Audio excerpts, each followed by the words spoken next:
திருப்பரங்குன்றம் மலையில் ஏற்றப்படுகின்ற கார்த்திகை அந்த தீப ஒளி அப்படிங்கிறதுல மிகப்பெரும் சர்ச்சை அப்படிங்கிறது இங்கே போயிட்டுருக்கு. என்னுடைய கேள்விகள் எப்போதுமே இந்த பாவப்பட்ட மனிதர்களுடைய துணையை நாடுறதில்லை.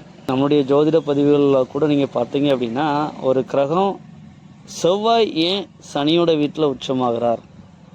செவ்வாய் உடல்காரகன், சனி ஆயுள்காரகன். அப்போ ஒரு உடல் அப்படிங்கிறது ஆயுள் இருந்தால் தான் இயங்க முடியும். அப்படின்னா அந்த செவ்வாய் நிச்சயமாக சனியினுடைய வீட்டில் தான் போய் உச்சமாக முடியும். அதே போல் அந்த சனி ஏன் செவ்வாயினுடைய வீட்டில் நீச்சமாகிறார் அப்படின்னா, ஒரு உடலில் இருந்து தான் ஒரு உயிர் பிரிய முடியும். அப்போது என்ன ஆகுது அப்படின்னு பார்த்தீங்கன்னா, சனி செவ்வாயினுடைய வீட்டில் நீச்சமாகுவதற்கான காரணம் இதெல்லாம் மூல நூல்களில் இருக்குதா? அடித்து சொல்கிறேன், ஏதாவது ஒரு மூலநூலை எடுத்து இந்த மூலநூலில் இருக்கியா அப்படின்னு சொல்லி காட்டுங்க. முடியாது.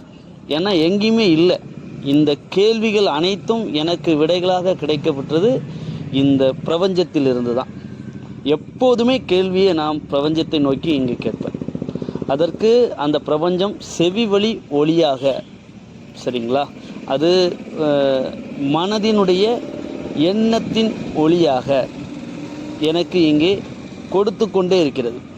இந்த ஒன்று மட்டும் இல்லை, இதே போல் அனைத்து கிரகத்தினுடைய சூட்சம விதிகளாக இருக்கட்டும், மூல நூல்களெல்லாம் தாண்டி ஒரு உன்னத புரிதல், ராகு கேதுக்கள் வரைக்கும், ராகு கேதுக்கள் யூரனஸ் நெப்டியூன் அப்படிங்கிற ஒரு புரிதல் வரைக்கும் இன்னைக்கு நாம் வாழ்ந்து கொண்டிருக்கின்ற இந்த காலம் என்பது ராகுவினுடைய காலம் என்பது வரைக்கும், இதற்கு அடுத்தது ஒரு உன்னத பிரபஞ்ச புரிதல் கொண்ட அந்த உலகில் இந்த மனிதன் இங்கே வாழ்வான் அப்படிங்கிற வரைக்கும் இந்த பிரபஞ்சம் எனக்கு பதிலாக சொல்லியிருக்கு. அது இந்த மனிதனுடைய நடைமுறையில் இப்போது பார்க்கின்ற போது 100% துல்லியமாக பொருந்துகிறது.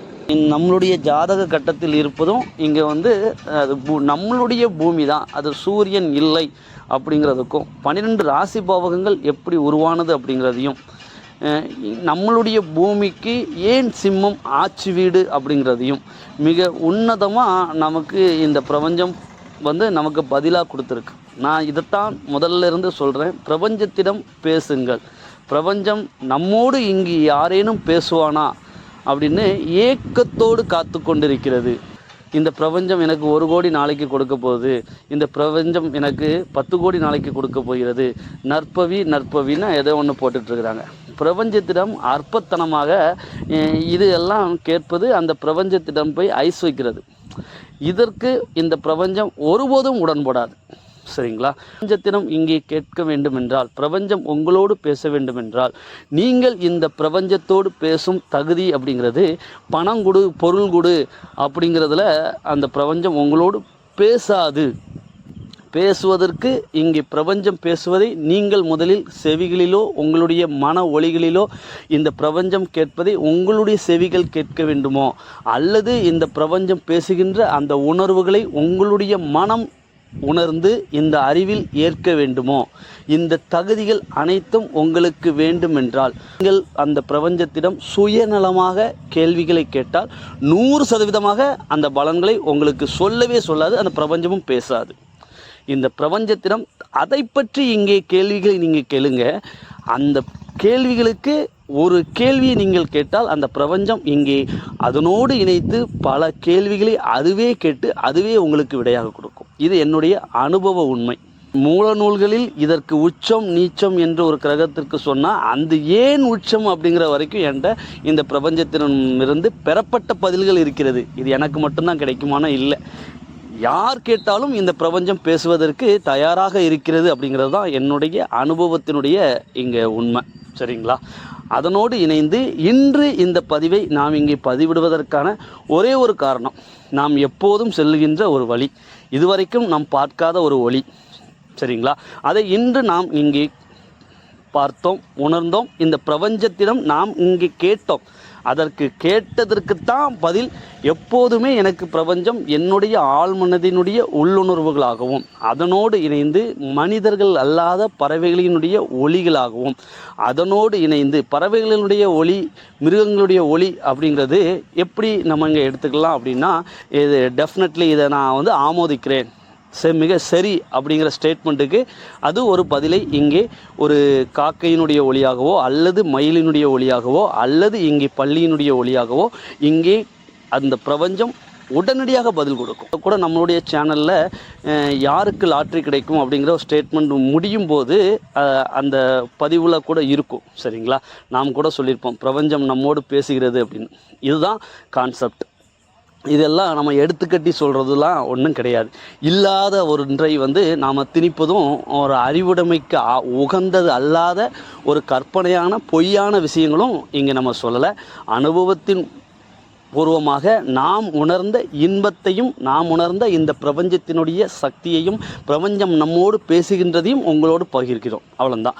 இன்றைக்கி நாம் அந்த திருப்பரங்குன்றம் ஒளியை பற்றி நாம் இந்த பிரபஞ்சத்தோடு இதுவரைக்கும் செவிவழி ஒளியாகவும் இந்த பறவைகளினுடைய ஒளிகளாகவும் நம் மனதினுடைய உள்ளத்தின் ஒரு உணர்வு பூர்வ ஒரு புரிதலும் மட்டும்தான் இந்த பிரபஞ்சம் நமக்கு பதிலாக கொடுத்து கொண்டே இருந்தது. இன்று நேரடியாக அந்த பிரபஞ்சம் ஒரு ஒளி மூலமாக, அதாவது நம் கண்ணில் புலப்படுகின்ற ஒரு ஒளி மூலமாக நாம் அந்த பிரபஞ்சத்திடம் அந்த ஒளியினை பற்றி தான் இங்கே கேட்டோம். சரிங்களா, அப்போ அந்த பிரபஞ்சம் மீண்டும் நமக்கு என்ன பதிலை உடனடியாக கொடுத்தது, அடுத்த நொடி கொடுத்துச்சுங்க. அதான் அங்கே கான்செப்ட். சரிங்களா, அடுத்த நொடி பொழுதில் இங்கே அந்த ஒளியின் தன்மையில் அந்த பதிலை நமக்கு இங்கே கொடுத்துச்சு. இந்த திருப்பரங்குன்றத்தில் கார்த்திகை தீப ஒளி அப்படிங்கிறதுல இங்கே மிக பெரும் பிரச்சனைகளும் சர்ச்சைகளும், அதில் ஒரு பக்கம் சரி அப்படிங்கிறதையும் இன்னொரு பக்கம் இல்லை தவறு அப்படிங்கிறதையும், இதில் நாத்திகவாதிகளும் இதில் மதவாதிகளும் இதில் இறையாளர்களும் அப்படி எல்லா மக்களுமே பலதரப்பட்ட மக்களுமே நடுநிலைவாதிகளும் இவங்க கூடியிருந்து ஆலோசிச்சிட்ருக்குறாங்க. ஒன்றுத்தங்க சரின்னு சொல்கிறத இன்னொருத்தங்க தவறுன்னு சொல்கிறாங்க. அதை நீதிமன்றம் சொல்வதே அரசு தவறுங்கிறது, அரசு சொல்வதே நீதிமன்றம் தவறு அப்படிங்கிறது. இதே போல் அரசுக்கும் நீதிமன்றத்திற்கும் இடையிலே இங்கே மிக பெரும் ஒரு தன்மை அப்படிங்கிறது இங்கே போயிட்டுருக்கு. இதையெல்லாம் சரியா தப்பா அப்படின்னு நாம் இங்கே நடுநிலைவாதிட்டையும் கேட்குறது இல்லை. பகுத்தறிவாளர் அப்படின்னு சொல்லக்கூடிய நாத்திகவாதிகளிடம் நாம் கேட்கறது இல்லை. நாத்திகவாதிகளை நான் பகுத்தறிவாளராக நான் ஒருபோதும் ஏற்கிறதும் இல்லை. ஒரு சில கட்சிகளிடமிருந்தும் நாம் இங்கே பதிலை பெறறதுக்கு விரும்பலை. காரணம், இந்த மனிதர்கள் அனைவரும் அற்ப சொற்ப உயிர்கள். அதனோடு இணைந்து இந்த மனிதர்கள் இந்த பிரபஞ்சத்தோடு இணைவதற்கு தகுதியற்ற பிறவா வரம் என்கின்ற உன்னத பிரபஞ்சத்தினுடைய ஆற்றலோடு இணைகின்ற தகுதியினை இழந்த பிறப்பு என்கின்ற ஒரு பாவ பிறப்பினை இங்கே பெற்றவர்கள். பிரபஞ்சத்தோடு இணைவதற்கு தகுதியற்ற டிஸ்குவாலிஃபைடு ஆன்மாக்கள் அப்படிங்கிறது தான் இங்கே மனிதர்கள். இந்த மனிதர்கள் மட்டுமல்ல, இந்த புவியில் இருக்கின்ற உயிர்கள். சரிங்களா, அந்த உயிர்களில் மனித உயிர் அப்படிங்கிறது இங்கே அதனுடைய கர்மாவினுடைய ரேஷியோ, அந்த ரேஷியோவை பொறுத்து அந்த உயிர்களினுடைய உருவ அமைப்புகள் இங்கே வேறுபடுகிறதை தவிர்த்து அந்த உயிர்களுடைய ஆன்மா அப்படிங்கிறது இங்கே டிஃப்ரெண்ட் கிடையாது, சேம் ஒன்று தான். சரி, அது ஒரு லாங் சப்ஜெக்டு. அந்த சப்ஜெக்டுக்குள்ளே பிறகு செல்லலாம். நாம் இதனால் இங்கே என்ன கேட்குறது இல்லை அப்படின்னா, இந்த டிஸ்குவாலிஃபைடு ஆன்மாக்களிடம் நாம் இங்கே பதிலை கேட்குறது இல்லை. பதிவு பண்ணணும் அப்படிங்கிற கான்செப்ட் அப்படிங்கிறது என்னுடைய அனுபவத்தை நான் இங்கே பகிர்ந்தேன்.